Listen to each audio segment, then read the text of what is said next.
The air in Fleet Street was thick with the smell of soot, smoke, and desperation.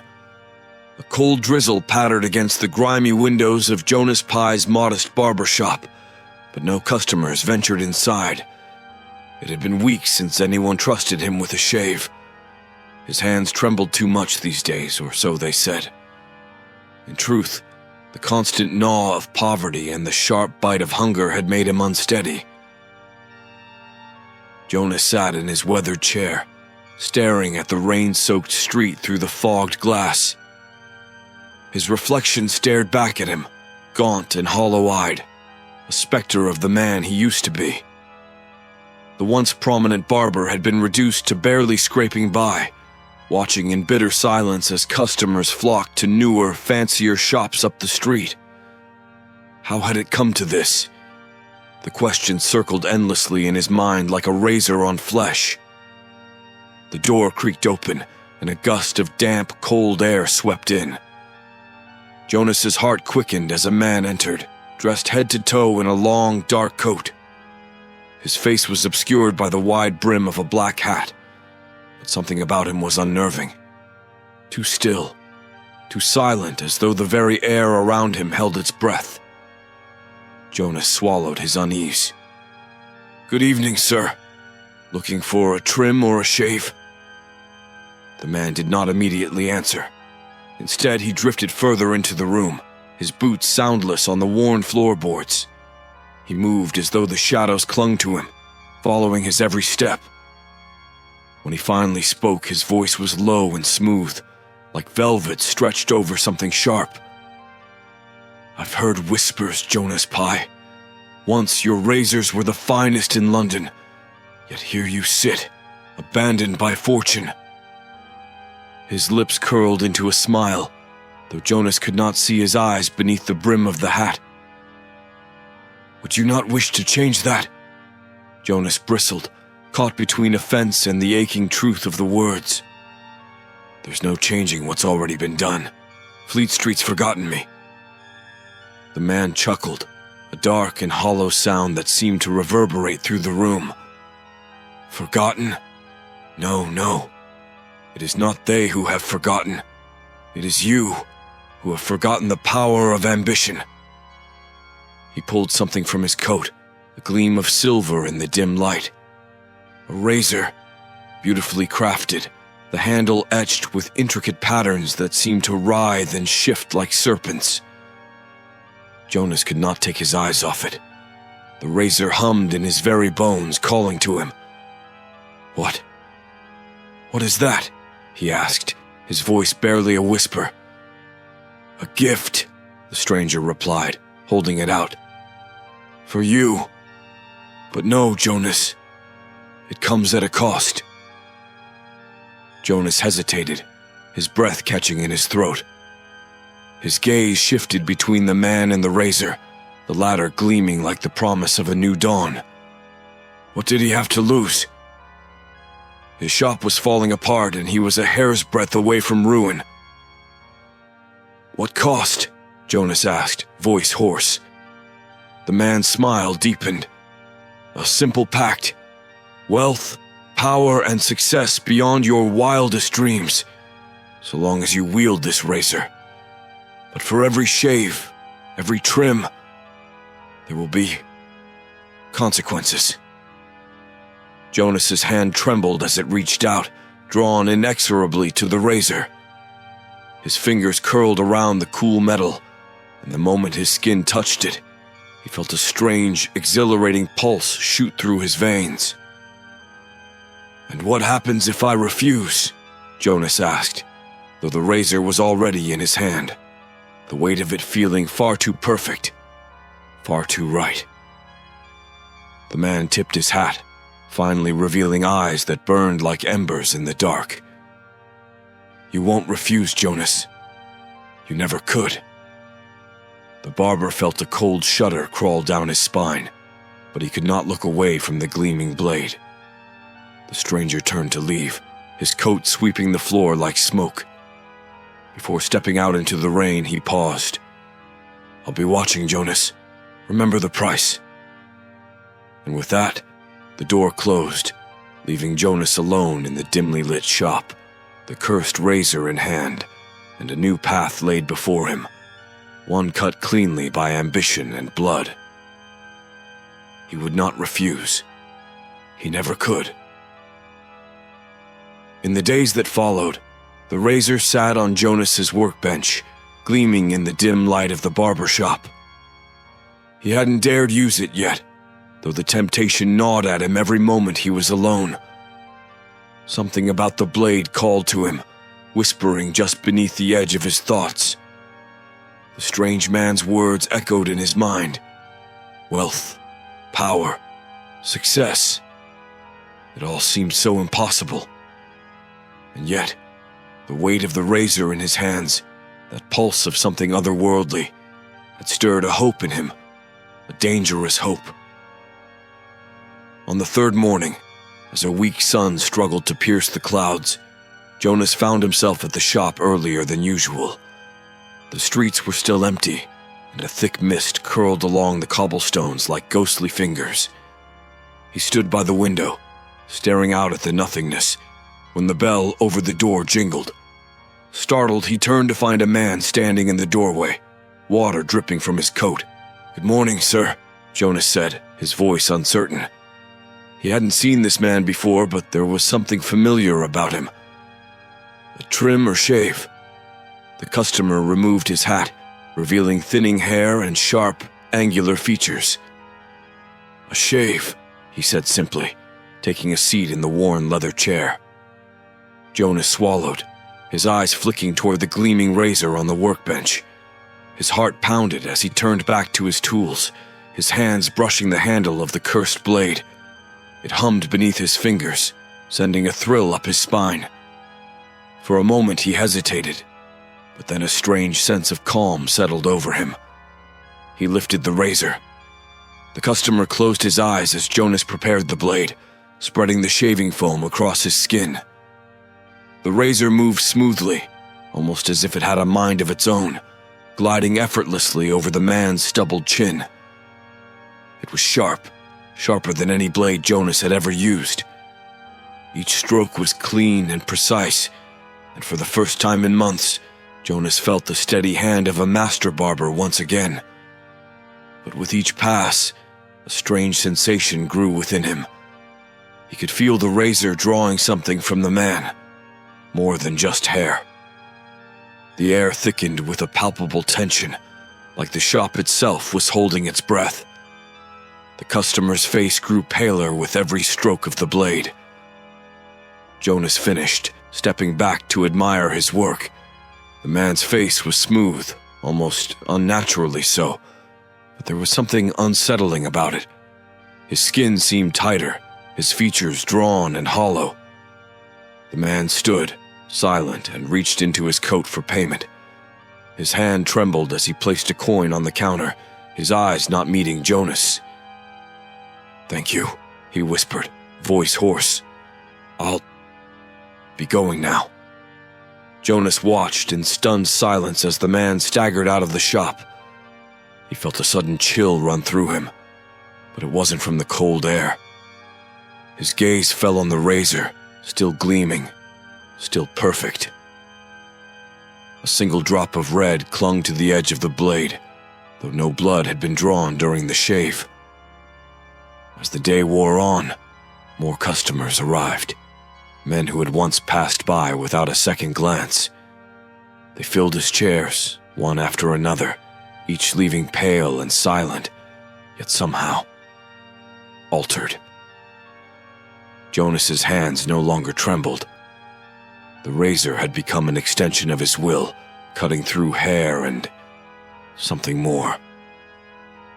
With each shave, Jonas felt himself growing stronger, more certain, his shop filling with the quiet hum of prosperity. That evening, as he counted the coins piled high on the counter, the door to the shop creaked open. The familiar shadow of the strange man stood in the doorway, his eyes glowing faintly beneath the brim of his hat. "It begins, Jonas," he said, his voice like a soft rustle of wind through dead leaves. "The path to power is not without its price." Jonas looked down at the razor in his hands, the metal gleaming darkly in the fading light. He felt its weight, heavier now, as though it carried the burden of every soul it had touched. What's happening to them? Jonas asked, his voice barely above a whisper. The stranger smiled, a thin, crooked smile. They give a piece of themselves with every shave. You take what they no longer need. Jonas felt a shudder crawl up his spine, but he couldn't bring himself to put the razor down. He couldn't deny the thrill, the power that pulsed through him now. And even though a dark shadow seemed to loom over him, there was no going back. The whispers in the shadows had begun, and Jonas Pye was no longer the man he once was. The stranger tipped his hat once more and vanished into the mist, leaving Jonas alone in his shop, his fortune rising, but the shadows creeping ever closer. Jonas Pye's barber shop was thriving.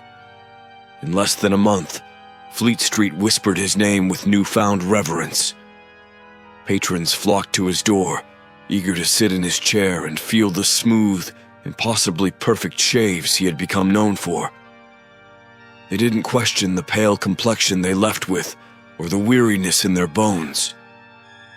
They only cared about the result, a shave so sharp, so clean, it felt like shedding years of wear and tear. For Jonas, the weight of the coins in his pocket felt like vindication.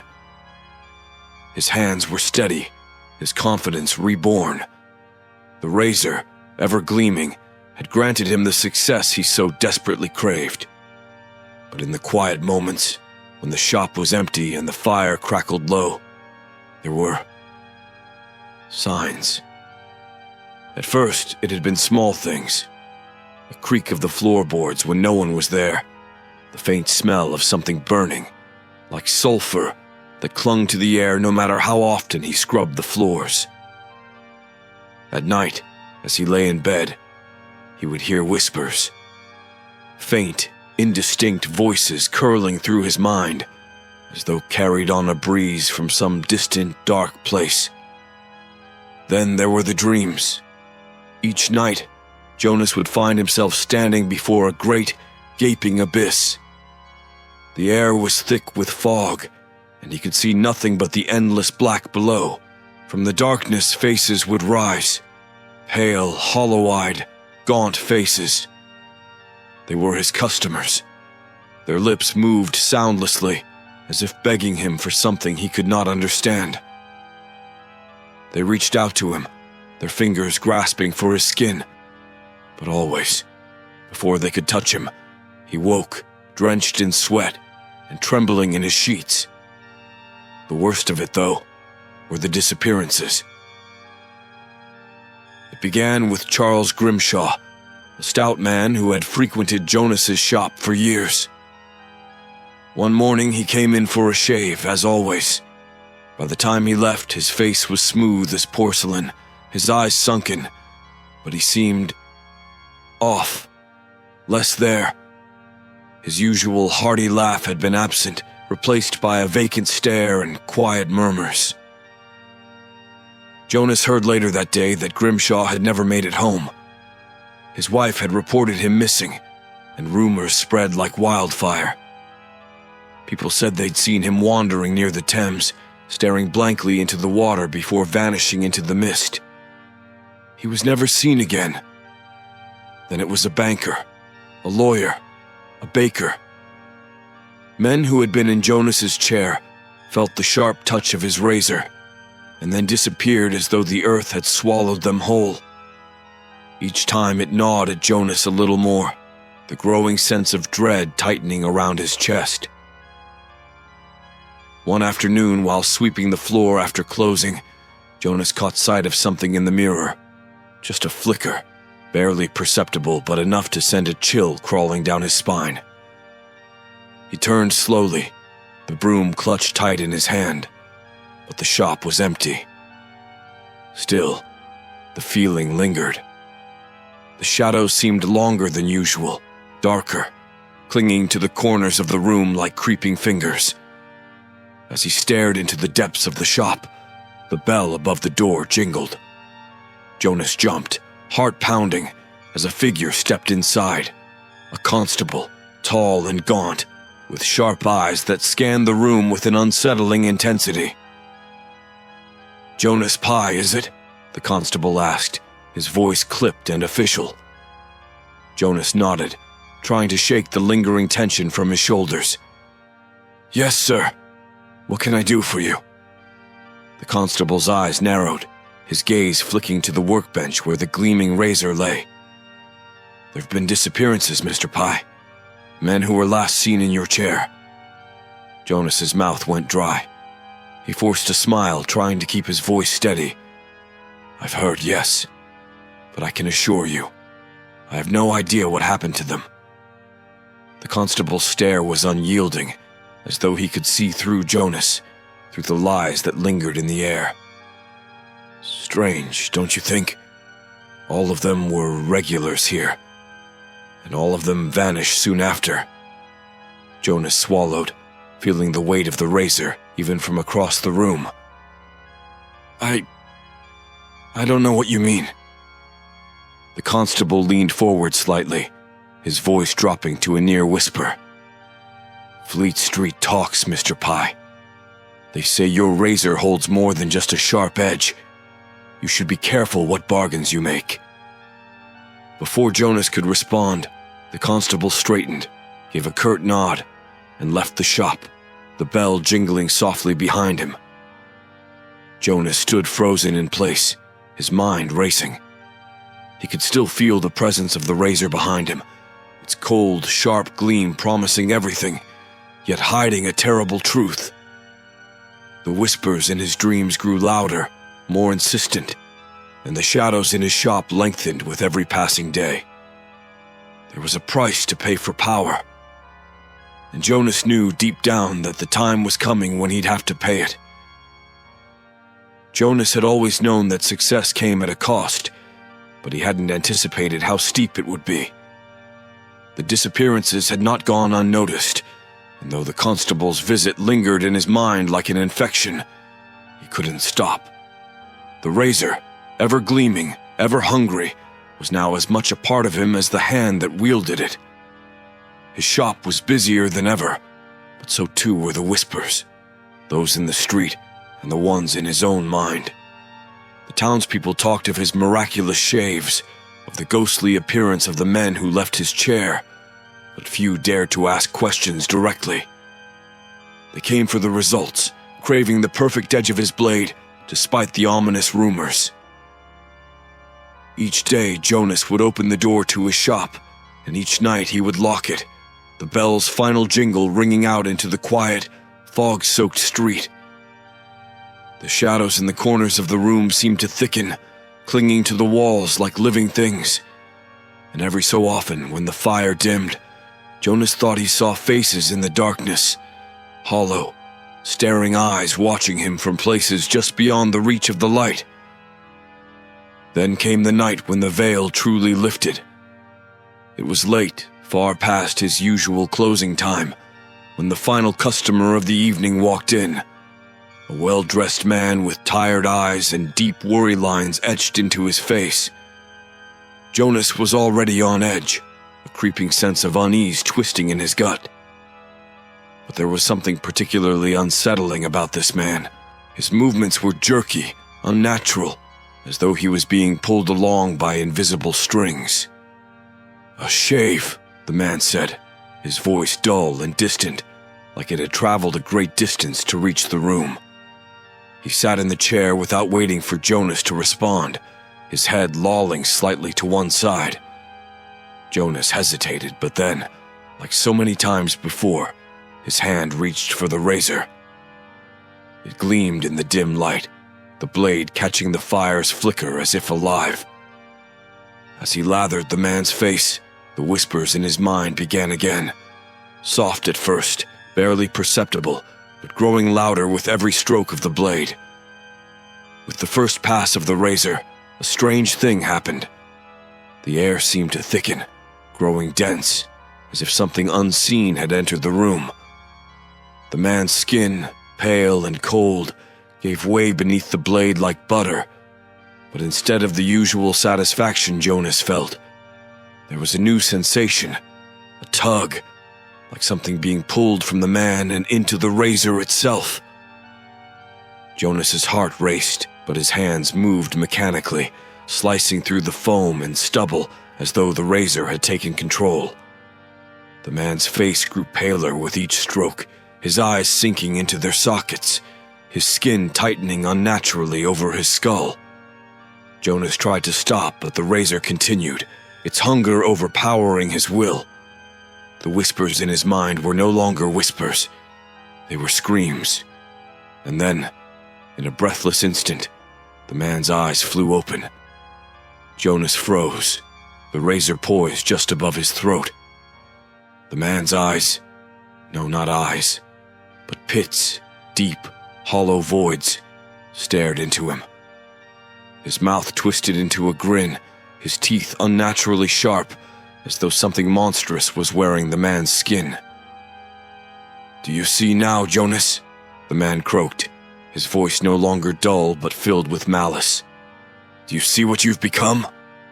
Jonas stumbled back, dropping the razor onto the floor with a metallic clatter. The man rose from the chair, his body jerking unnaturally, his form shifting in the flickering light. As he stepped forward, his skin began to peel away, revealing something dark and terrible underneath, twisted and unnatural, like a creature pulled from the depths of nightmare. The room grew colder, the shadows on the walls deepening as the fire sputtered weakly in the hearth. Jonas backed away until he hit the wall, his heart pounding in his chest. The man, or whatever it had once been, loomed over him, grinning with a mouth full of jagged teeth. "You thought the pact was for power," the creature hissed. "But it was always for control. You're not the master, Jonas. You're the servant." Jonas's breath came in ragged gasps as the creature's hollow eyes bore into him. "No," he whispered. "No. This isn't what I wanted." The creature laughed, a horrible, raspy sound that filled the room. "What you wanted doesn't matter. The razor calls and you answer. You're bound to it now, Jonas. Bound to the whispers, to the hunger. You'll feed it, whether you like it or not." With a sudden gust of wind, the door to the shop burst open, and the creature was gone, leaving only the icy cold and the razor gleaming in the dim firelight. Jonas collapsed to his knees, staring at the cursed blade lying on the floor before him, the weight of its true purpose settling heavy on his soul.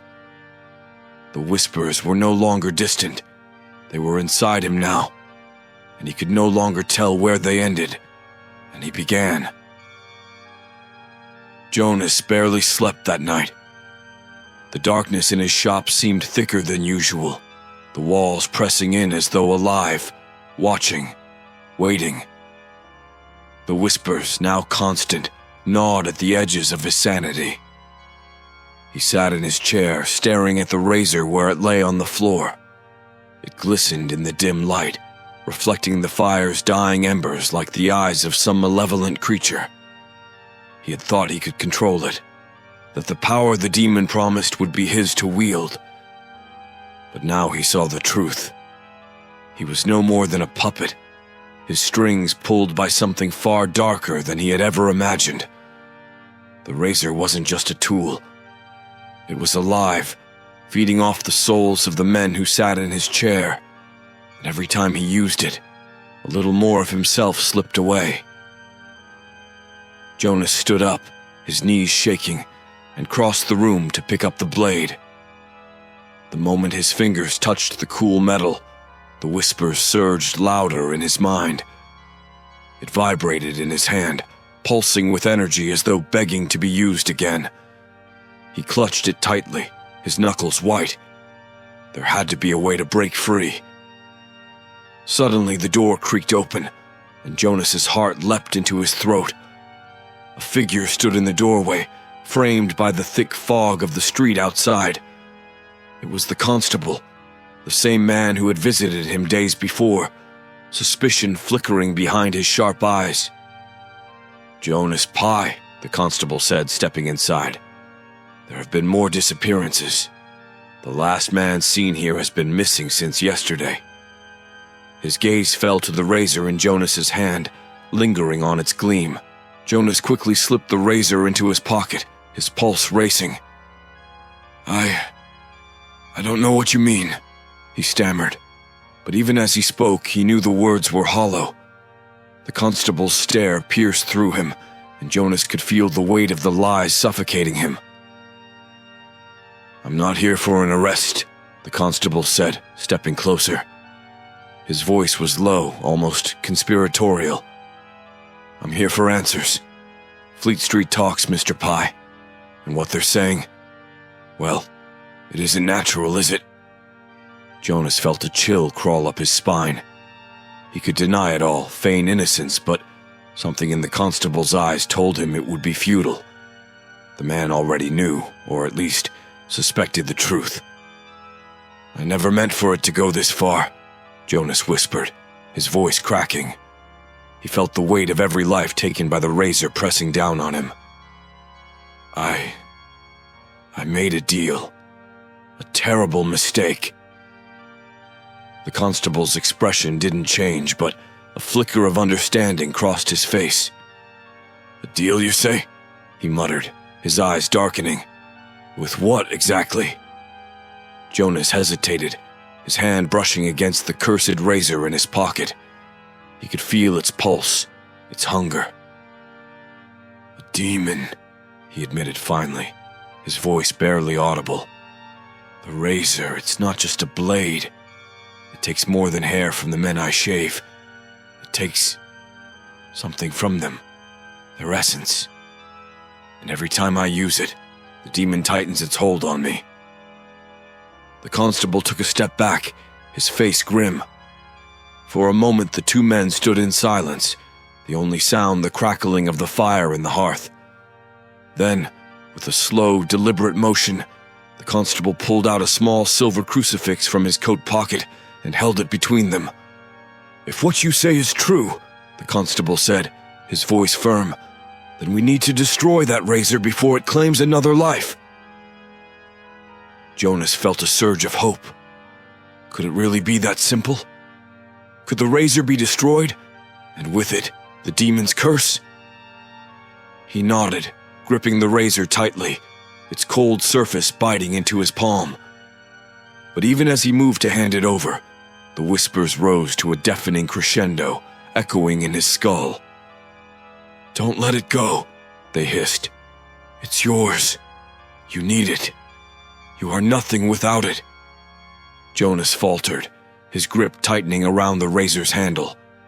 The room seemed to darken, the shadows growing longer, deeper. His breath quickened, his mind spinning as the voices clawed at him. The constable stepped forward, his brow furrowing. "Jonas," he said firmly, "you have to let it go. Now." Jonas opened his mouth to respond, but his words caught in his throat. The razor hummed in his hand, alive with a terrible energy. It was a part of him now, bound to him in ways he couldn't understand. The thought of giving it up filled him with dread, not because of the power it offered, but because without it, what would he become? Who would he be? I can't," Jonas choked out, his voice strangled by the demon's grip. The shadow seemed to coil around him, tightening like a noose. He could feel the darkness creeping into his soul, wrapping around his thoughts, suffocating his will. The constable's eyes widened as he saw the change in Jonas, the madness creeping into his face. "Jonas, listen to me!" But it was too late. With a sudden violent motion, Jonas swung the razor. It moved faster than he intended, the blade cutting through the air with a hiss, as though guided by something unseen. The constable tried to step back, but the blade found its mark, slicing deep into his throat. Blood sprayed across the room, and the constable collapsed to the floor, his eyes wide in shock, his hands clutching his neck as he gasped for breath. Jonas stood frozen, staring at the blood-soaked razor in his hand. The whispers quieted, replaced by a deep, hollow silence. He had crossed a line from which there was no return. The razor hummed softly, content. The silence in the shop was suffocating. Jonas stood motionless, his chest heaving with shallow breaths as he stared at the lifeless body of the constable crumpled on the floor. His hands were slick with blood, the razor still clenched tightly in his trembling fist. The fire in the hearth had burned low, casting long, flickering shadows across the room. For a moment, everything felt still. Too still. Then, faint at first but growing louder, the whispers returned, curling around him like tendrils of smoke. "This is your path," they hissed. "You are the chosen one. There is no turning back." Jonas stumbled backward, the weight of what he had done crashing over him like a tidal wave. The constable's dead eyes stared accusingly up at him, his mouth frozen in a twisted gasp. Jonas had crossed a line, taken a life, not through deception or the demon's influence, but with his own hand. The razor had guided him, yes, but it had been his will, his choice to strike. I didn't mean to," Jonas whispered, his voice cracking as he collapsed to his knees beside the body. "I didn't." The razor gleamed in the low light, its edge still stained with the constable's blood. It hummed softly, almost contentedly, as though it had been waiting for this moment. The whispers grew louder, wrapping around Jonas's mind, suffocating any shred of guilt or remorse that remained. "You belong to me now," the demon's voice seemed to say, a dark chuckle hidden beneath the words. "There is no escape." Jonas looked down at the razor, a sickening realization settling in his chest. It had never been about success, wealth, or power. Those had been the demon's bait, nothing more. The razor's true hunger was for blood, for lives cut short and souls stolen. Jonas had been a fool to think he could control it. He was nothing more than a tool in the demon's hands, a servant bound to its will. But even now, as the horror of it sank in, he couldn't let go. The razor was a part of him, fused to his soul as surely as if it had been forged in his very blood. His fingers tightened around the handle, the metal warm and pulsing beneath his touch. It whispered promises of more power, more control, if he only continued to serve. A sudden movement by the doorway caught Jonas's eye, snapping him out of his thoughts. A figure stood there, half hidden in the shadows. His heart leaped into his throat, but as the figure stepped forward, a chill ran down his spine. It was the strange man, the one who had first given him the razor. His dark coat was as immaculate as ever, his face hidden beneath the wide brim of his hat. Only those burning eyes were visible, glowing faintly beneath the shadowed brim, watching Jonas with cold amusement. "I warned you, didn't I?" the man said, his voice a low rasp. "The price of power is steep, Jonas.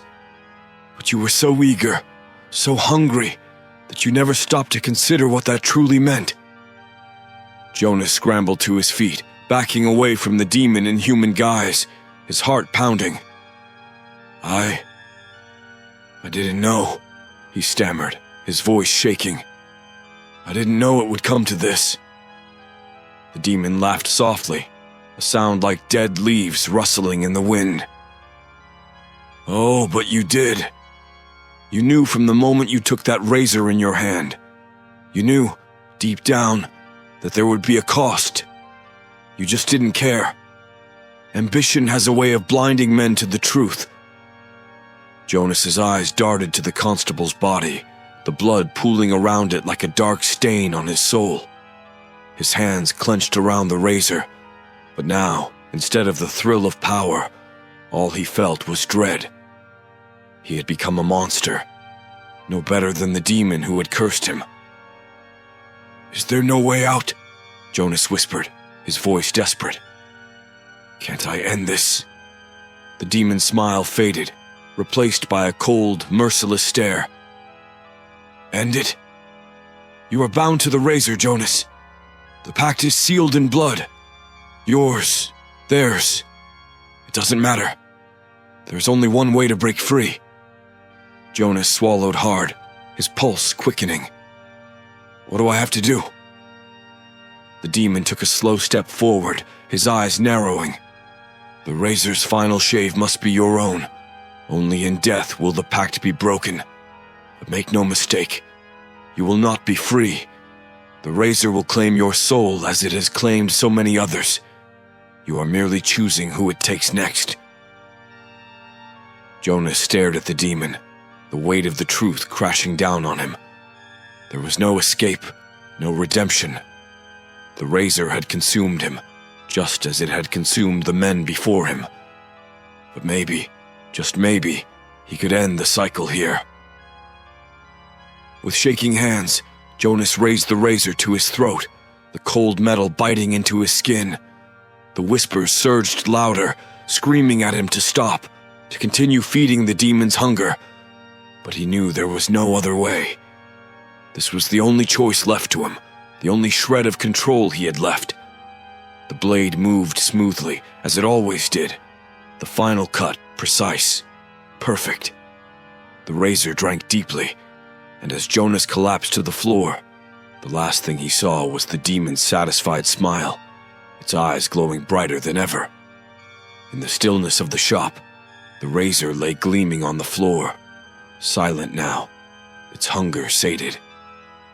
For a time, but outside the fog rolled in once more, and the whispers waited, patient as ever.